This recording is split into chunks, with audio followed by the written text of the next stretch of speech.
Novo Testamento de Nosso Senhor Jesus Cristo, o Evangelho segundo Mateus, capítulo 8.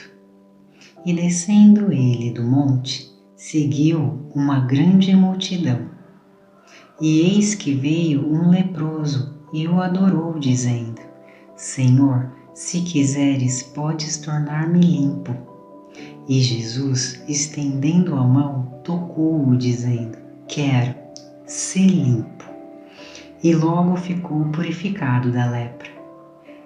Disse-lhe então Jesus: Olha, não o digas a alguém, mas vai, mostra-te ao sacerdote e apresenta a oferta que Moisés determinou, para lhe servir de testemunho.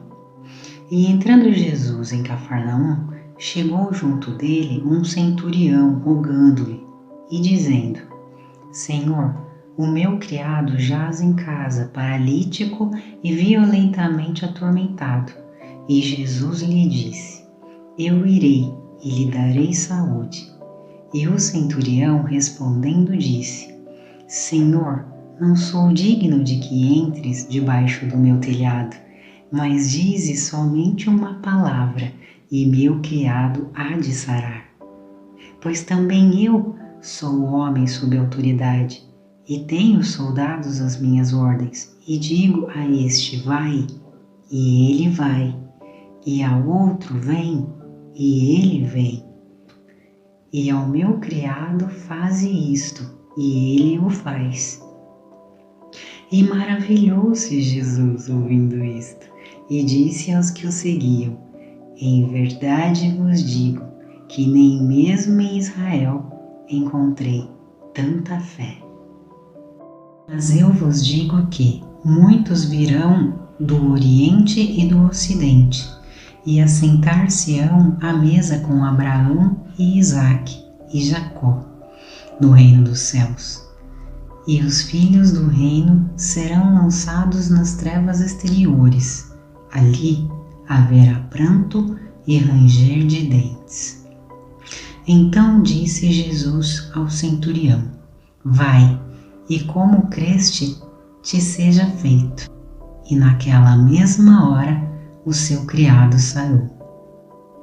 E Jesus, entrando em casa de Pedro, viu a sogra dele acamada e com febre, e tocou-lhe na mão. E a febre a deixou, e levantou-se e serviu-os.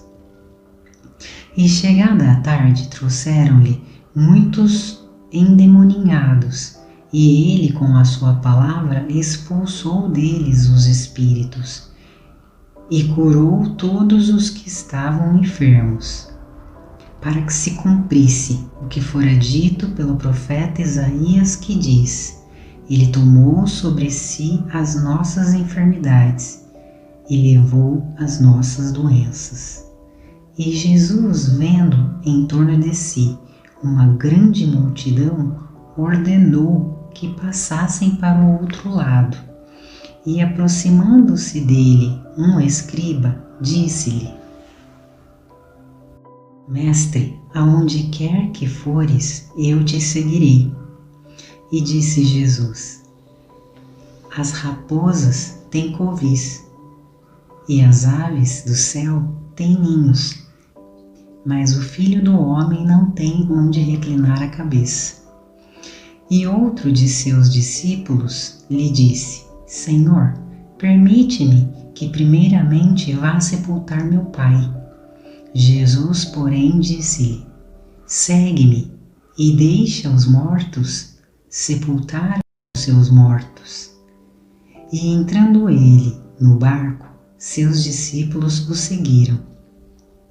E eis que no mar se levantou uma tempestade tão grande que o barco era coberto pelas ondas.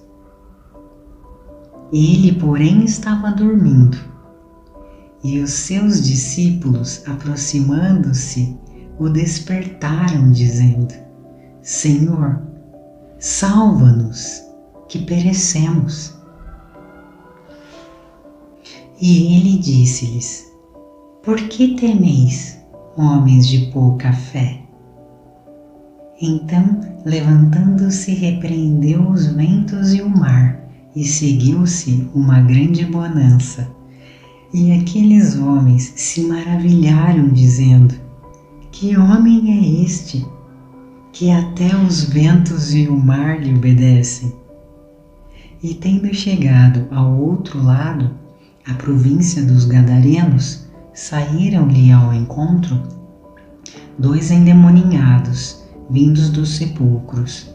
Tão ferozes eram que ninguém podia passar por aquele caminho. E eis que clamaram, dizendo: Que temos nós contigo, Jesus, Filho de Deus? Vieste aqui atormentar-nos antes do tempo? E andavam pastando distante deles uma manada de muitos porcos. E os demônios rogaram-lhe, dizendo: Se nos expulsas, permite-nos que entremos naquela manada de porcos. E ele lhes disse: Ide. E saindo eles, se introduziram na manada dos porcos. E eis que toda aquela manada de porcos se precipitou no mar por um despenhadeiro e morreram nas águas. Os porqueiros fugiram e, chegando à cidade, divulgaram tudo o que acontecera aos endemoninhados. E eis que toda aquela cidade saiu ao encontro de Jesus, e vendo-o, rogaram-lhe que se retirasse dos seus termos.